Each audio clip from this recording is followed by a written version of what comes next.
ظهور رفیق دوست داشتنی توانمند.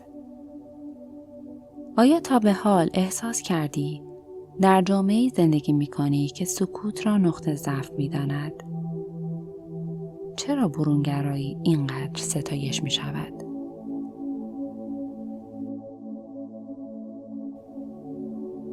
در آغاز قرن 20 ما از فرهنگی که در آن شخصیت مهم بود به فرهنگی قدم گذاشتیم که در آن شخصیت نمایشی اهمیت یافت.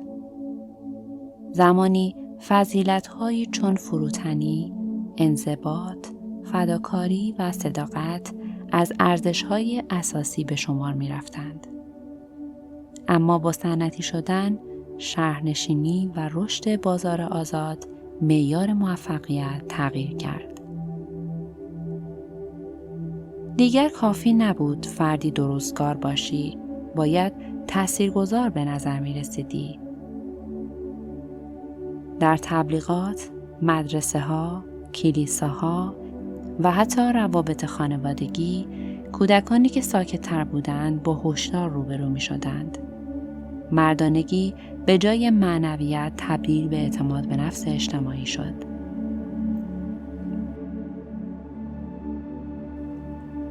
دیل کارنگی، مردی که در کودکی از جمع فرار می‌کرد، بعدها سمبل این تغییر شد. او آموخت که لبخند، تماس چشمی و فن بیان می‌تواند راه را برای موفقیت باز کند. کتابش چگونه دوست پیدا کنیم و بر دیگران تأثیر بگذاریم مقدسنامه نسل جدیدی شد که باور داشت موفقیت از آن کسانی است که دیده می شوند، نه لزوماً آنهایی که می دانند.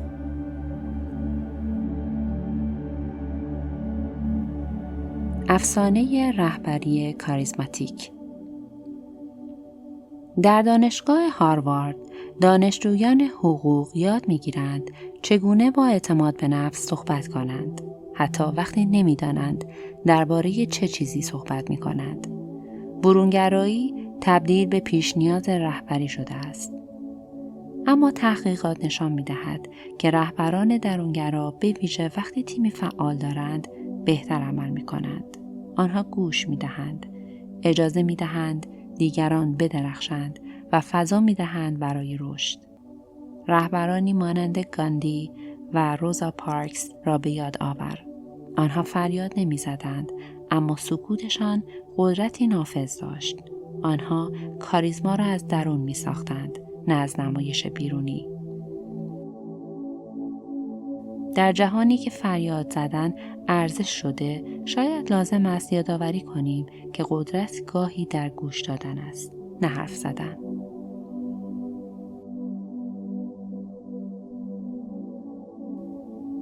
وقتی همکاری خلاقیت را از بین میبرد.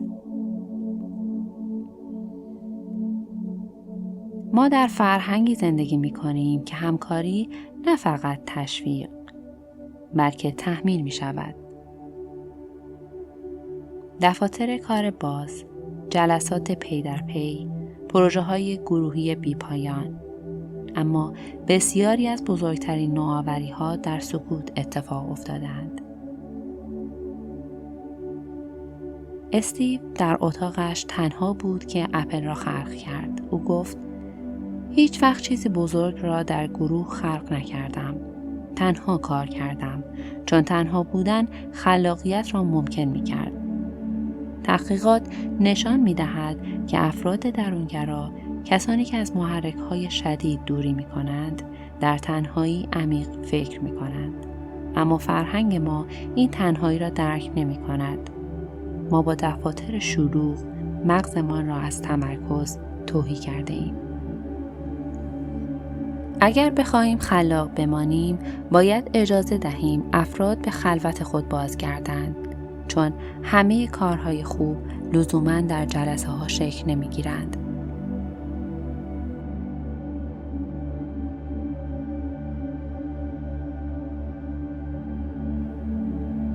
آیا خلق و خو سرنوشت است؟ شخصیت ما از کجا می آید؟ واقعاً درونگرایی ارثی است یا حاصل محیط؟ نوزادانی را تصور کن که در تخت دراز کشیده و به صدای یک بالون باد واکنش نشان می‌دهند. یکی از آنها با گریه و تکان شدید، دیگری با آرامش و کنجکاوی. 10 سال بعد. اولی احتمالاً درونگراست. در آزمایشگاه کاگان این الگو بارها دیده شد. کودکانی که واکنش عصبی بیشتری داشتند، بعدها از موقعیت‌های اجتماعی اجتناب می‌کردند. اما این پایان داستان نیست. خلق و خو ممکن است پایه باشد، اما سرنوشت نیست. سیستم عصبی ممکن است تندکار باشد، ولی ذهن می‌آموزد چطور با آن کار کند. برخی از کودکان با اضطراب شدید شروع می‌کنند، اما با پشتیبانی و تجربه اعتماد می‌آموزند. خلق و خو می‌تواند پیشگویی کند، ولی تعیین نمی‌کند.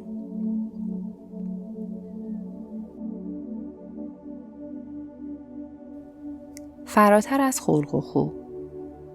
وقتی از درونگرایی صحبت می‌کنیم، درباره یک خط ثابت حرف نمی‌زنیم. این بیشتر یک طیف است. برخی آدم‌ها درونگرای صرف نیستند. آنها فقط نسبت به شرایط خاص حساس‌ترند. در آزمایش‌هایی با داوطلبانی که در اسکن مغزی بودند، مشخص شد کسانی که به شدت واکنش نشان می‌دادند، در آمیگدالای مغزشان فعالیت بیشتری داشتند، مرکز ترس و هشدار. اما کورتکس، بخش منطقی مغز، می‌تواند با تمرین و تجربه پاسخ را تنظیم کند. بسیاری از افراد یاد می‌گیرند کاری کنند که طبیعتشان خلاف آن را می‌خواهد. سخنرانان خجالتی، فروشندگان ساکت، رهبران آرام. آنها این کار را نه از روی اجبار، بلکه از روی علاقه انجام می‌دهند. مهم نیست از کجا میایی. مهم این است که با درک طبیعت خود چطور زندگیت را بسازی. سیاست و وجدان. فرانکلین و النور. در سالن اجتماعات دانشگاه، فرانکلین ایستاده، پرشور، بی‌پروا، لبخند لب، اما النور در اتاقی ساده، آرام می‌نویسد، فکر می‌کند، آهسته اما محکم. فرانکلین کاریزماتیک بود، اما النور تأثیرگذارتر. مردم حس می‌کردند صداقت او از لایه بیرونی عبور کرده و به قلبشان رسیده. او کسی بود که بیشتر گوش می‌داد تا حرف بزند، بیشتر تحلیل می‌کرد تا نمایش دهد. وقتی نامه‌هایی از زنان رنج کشیده می‌آمد، النور تک تک آنها را می‌خواند، پاسخ می‌داد.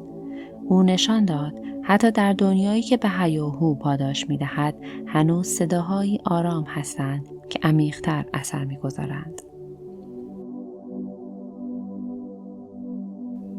مدیریت هوشمندانه در دل طوفان مالی. در روزهای طلایی بازار، معامله‌گران درون اتاق‌های شیشه‌ای فریاد می‌زدند، ریسک می‌کردند، شرط می‌بستند. همه چیز درباره سرعت، جسارت و هیجان بود. اما کسانی بودند که فقط تماشا می‌کردند و لزوماً نمی‌دویدند. وارن بافت پشت میز چوبیش در اوماها کتاب می‌خواند، فکر می‌کرد و تصمیم می‌گرفت. بافت گفت: قانون اول، سرمایه‌ات را از دست نده. قانون دوم، قانون اول را فراموش نکن. درونگرایی‌اش نقطه ضعف نبود، قدرتش بود. او به هیجان گروهی آلوده نمی‌شد. او می‌دانست که سکوت در بازار همانقدر مهم است که داده‌ها و اطلاعات مهمند. وقتی دیگران طمع می‌کردند، او محتاط بود و همین بود که ماند. آیا همه چیز بسته به موقعیت است؟ سیاست شناسی آگاهانه، درونگرایی، برونگرایی و محیط. در خانه جاناتان خجالتی است، کم حرف و اهل مطالعه. اما در زمین بازی یا مهمانی و یا مدرسه تبدیل می شود به پسر پر جنب و جوشی که دیگران دنبالش می روند. کدام جاناتان واقعی تر است؟ مطالعات نشان می دهد که بسیاری از ما بسته به محیط بخش‌های متفاوتی از شخصیتمان را فعال می کنیم. روانشناسان به آن شخصیت آزاد شونده می گویند. افرادی که می توانند از طبیعت اصلیشان فراتر بروند اگر معنا و انگیزه‌ای پشت آن باشد. درونگراهایی که برای هدفی شخصی یا اخلاقی خود را به دل جمع می‌اندازند، اغلب بهتر از کسانی که صرفاً دنبال نمایشند تأثیر می‌گذارند. آنچه اهمیت دارد نه فقط خلق و خو، بلکه درک محیط و توانایی انتخاب آگاهانه است. چالش آسیایی درونگرایی به برونگرایی آمریکا. آیا درونگرایی فقط در غرب سرکوب می شود؟ فرهنگ‌های دیگر چطور با انسان‌های ساکت و متفکر برخورد می کنند؟ در آمریکا کودک آرمانی کودکی است که با صدا وارد کلاس می شود، دستش را بلند می کند، درباره خودش می گوید. اما در بسیاری از فرهنگ‌های آسیایی کودک خوب آن است که به معلم گوش می دهد، بی هیاهو یاد می گیرد، احترام نگه می دارد. سوزان کین در مدرسه آسیایی آمریکایی قدم می زند، جایی که بچه‌ها بیشتر می نویسند تا حرف بزنند. کلاس ساکت است اما ذهن‌ها پرکار. در فرهنگ‌های شرقی سکوت نشانه احترام، تمرکز و دانایی است.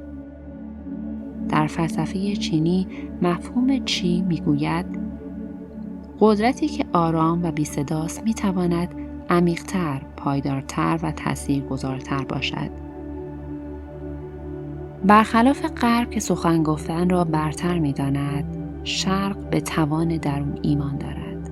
در جهانی که برونگرایی را نرم می‌داند، این نگاه تذکری است به فراموشی سکوت. چگونه دوست بداریم، چگونه کار کنیم؟ اگر درونگرا باشی، چطور می‌توانی در دنیای پرهیاهوی عشق، کار و فرزندپروری خودت باشی و موفق بمانی؟ وقتی درونگرا با برونگرا ازدواج می کند، یکی می خواهد شب را با کتاب بگذراند، دیگری در مهمانی برقصد.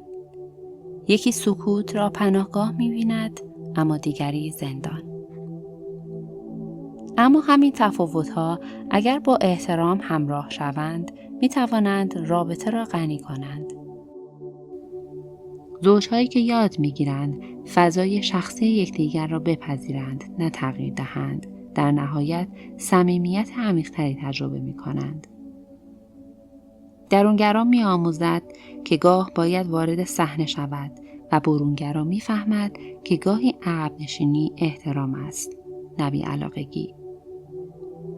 همسر خوب برای یک درونگرا کسی نیست که او را پر سر و صدا کند، بلکه کسی است که سکوتش را محترم بشمارد. بقا در دنیای برونگرایی. دفاتر باز، جلسات پیاپی، مصاحبه‌های رفتاری همگی برای افراد برونگرا طراحی شدند.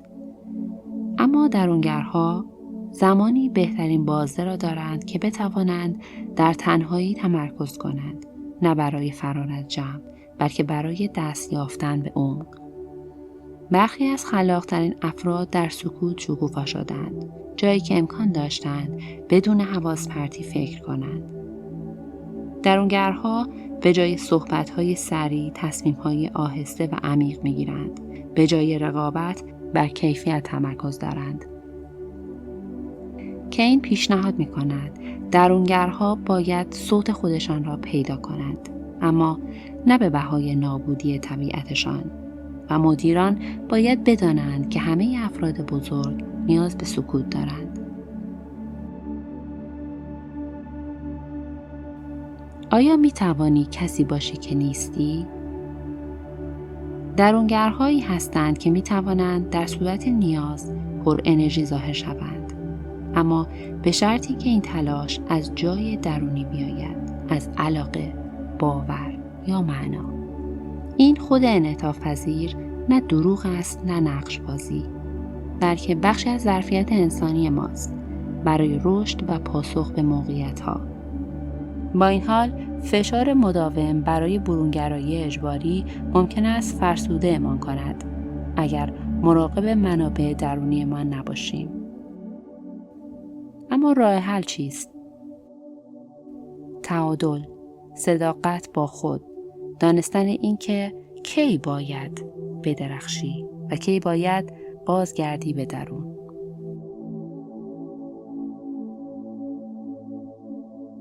درونگرایی فرزندان ما راهنمایی برای والدین و معلمان. کودک درونگرا نه خجالتی است نه ناسازگار. او فقط با دنیای بیرون به آرامی ارتباط برقرار می کند. اما جامعه از او سرعت می خواهد، ارتباط فوری، مشارکت بیوقفه. کین توصیه می کند به این کودکان فرصت بدهید، زمان برای فکر کردن، فضا برای بودن، امنیت برای رشد. معلمانی که ساکت‌ترین دانش آموزان را تشویق به نوشتن، تفکر و گفتگوی فردی می کنند، اعتماد به نفسش را در ریشه پرورش می دهد. در خانه نیز والدین می توانند با پذیرش، نه فشار، به کودک خود بیاموزند که درونگرایی نقطه ضعف نیست، بلکه نوعی قدرت است، از نوع آرام، عمیق، ماندگار.